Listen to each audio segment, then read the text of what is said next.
근데 저는 이 수업하는 거는 되게 불안하거든요. 항상 걱정이 많고 수업 신청하신 분이 저 같은 경우도 너무나도 감사하게도 꾸준히 이렇게 찾아주시는 것도 되게 감사하고 줄도 이렇게 서 있는 것도 되게 감사한데 이 줄과 제 수업 신청이 하루아침에 사라져도 저는 이상한 게 아니라는 생각을 항상 하고 있거든요. 그러다 보니까 거기에 대한 간의 예민함들이 저도 생기는 것 같긴 해요. 그런 부분 때문에 어쩌면 저도 집이 상대적으로 많이 있지만 그래도 꾸준히 입찰을 하고 집을 늘려가는 이유가 선생님이 생각하는 그 월세에 대한 바라보는 관점하고 제가 생각하는 관점이 일치하니까.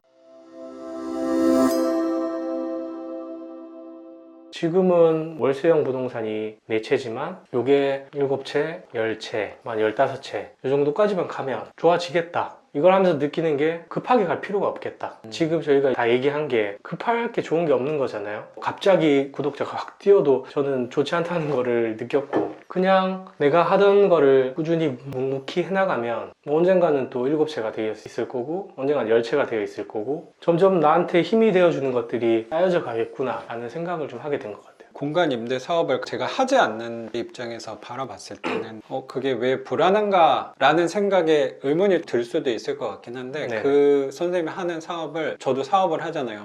이 교육 사업을 하고 있으니까 그거에 대비해서 생각을 해보면 공감이 사실 되게 많이 되거든요. 이거는 외부에서 저를 바라봤을 때 그걸 왜 걱정해 라고 생각하시는 분들도 있을 거라고 생각하는데 저는 이 수업하는 거는 되게 불안하거든요. 항상 걱정이 많고 수업 신청하신 분이 저 같은 경우도 너무나도 감사하게도 꾸준히 이렇게 찾아주시는 것도 되게 감사하고 줄도 이렇게 서 있는 것도 되게 감사한데 이 줄과 제 수업 신청이 하루아침에 사라져도 저는 이상한 게 아니라는 생각을 항상 하고 있거든요. 그러다 보니까 거기에 대한 간의 예민함들이 저도 생기는 것 같긴 해요. 그런 부분 때문에 어쩌면 저도 집이 상대적으로 많이 있지만 그래도 꾸준히 입찰을 하고 집을 늘려가는 이유가 선생님이 생각하는 그 월세에 대한 바라보는 관점하고 제가 생각하는 관점이 일치하니까 투자를 하는 거 아닌가라는 생각도 저도 되게 드는 것 같아요. 그리고 유튜브에서도 선생님이 생각하는 선 이상의 결과가 나왔다고 생각이 드는데 거기에서도 부정적인 면도 느꼈다고 생각이 저는 조금 들어서 어떻게 보면 제가 꾸준히 하다가 다가갈 선이 선생님의 구독자라고 생각도 들거든요. 사람들이 봤을 때는 구독자가 많다고 하면 좋은 점을 크게 본다는 생각이 저는 조금 들거든요. 그러니까 약간 비슷한 것 같아요. 어떤 느낌이냐면 그러니까 나도 가늠은 하긴 어렵겠지만 투자할 때 그런 모습인 것 같아요. 저도 항상 이건 영상에서도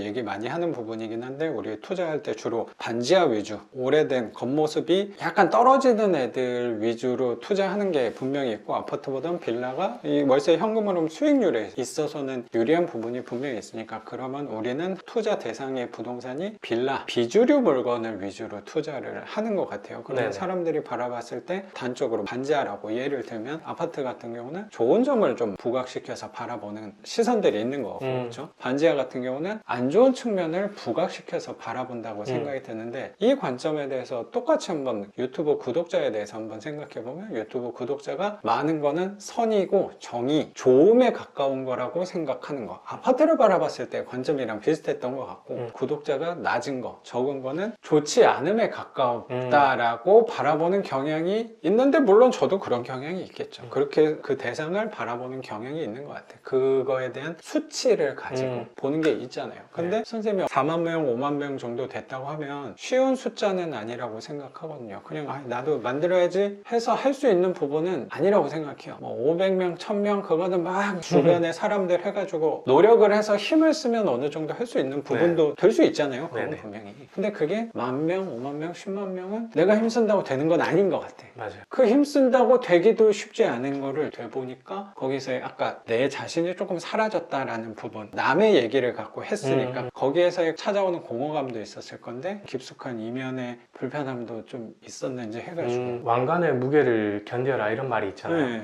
내가 유명해지면 유명해질수록 수많은 사람들이 나를 아는 거니까 거기에 나한테 좋은 말을 써주는 사람만 있을 뿐만 아니라 진짜 악플을 쓰는 사람도 엄청 많이 늘어난다고 생각하거든요. 그러니까 연예인들도 보면 인기가 많으면 또 돈을 많이 벌잖아요. 그렇게 돈을 많이 버는 만큼 악플도 상당히 좀 많이 받고 거기서 오는 멘탈적으로 좀 힘든 부분이 많다라는 거를 그 유튜브 하면서 좀 많이 느꼈던 것 같아요. 물론 제가 그런 악플을 많이 받은 건 아닌데 주변에 치고 올라가는 그런 유튜버들을 보면서 그런 사람들 보면 뭐 유명해지면서 꼬투리 하나 잡히면 그대로 그냥 욕을 먹고 완전히 신상이 털려버리고 그냥 안 좋은 모습을 너무 많이 본 거죠. 그 유명해지는 게 좋은 것만은 또 아니구나. 물론 또 잘 해나가시는 분도 많은데 그렇게 안 좋은 측면도 이렇게 보다 보니까 쉬운 것만은 아니다. 굳이 내가 이렇게 막 구독자를 늘리기 위해서 노력하기보다 나를 정말 좋아해주는 사람들이 몇 명이라도 보도록 그냥 내 이야기를 소소하게 해나가는 게 내 방향과는 맞겠다라는 생각이 좀 들었던 것 같아요. 선생님은 유명해져야겠다라는 생각이 좀 있었나 봐요? 네, 아무래도 유튜브를 하는 사람들은 대다수 그렇게 생각을 할 거예요. 내가 구독자 5만 명, 10만 명 돼서 실버 버튼 받고 유명해져가지고 유명 유튜버들이랑 친해지고 서로 협업하고 약간 이런 시나리오를 막 생각을 한단 말이에요. 그런데 그게 꼭 좋은 일만 아닐 수도 있겠다라는 생각을 하게 되더라고요. 네. 좋지 않은 면이라고 하는 거의 대표적인 케이스가 악플도 많이 큰 것 같아요. 나는 가보지 않은 길이니까 네. 물어보는 거예요. 악플이라고 하면 일반 사람들이 그 얘기를 들었을 때 저거 신경 쓸 부분이야. 신경 안 쓰면 되는 거 아니야? 이렇게 뭐 가볍게 생각할 수도 있을 것 같아서. 근데 그게 생각보다 스트레스가 저도 꽤 있는 것 같아요. 그 댓글 하나하나에 신경이 쓰여요. 쓸 수밖에 없는 것 같아요. 저도 그 유튜브를 하기 전에는 연예인들이 돈도 엄청 많이 벌잖아요. 그런데 악플을 받고 갑자기 뭐 공황장애가 생기고 자살을 하고 이런 경우가 많잖아요. 그게 이해가 안 됐거든요. 저렇게 돈도 많이 벌고 행복할 것 같은데 왜 저런 선택을 하지? 그런데 제가 유튜브를 하면서 사람들에게 조금씩 노출이 되고 그 다음 주변의 유튜버들이나 인플루언서들을 만나면서 좀 만나봤어요? 네. 나는 선생님밖에 없어가지고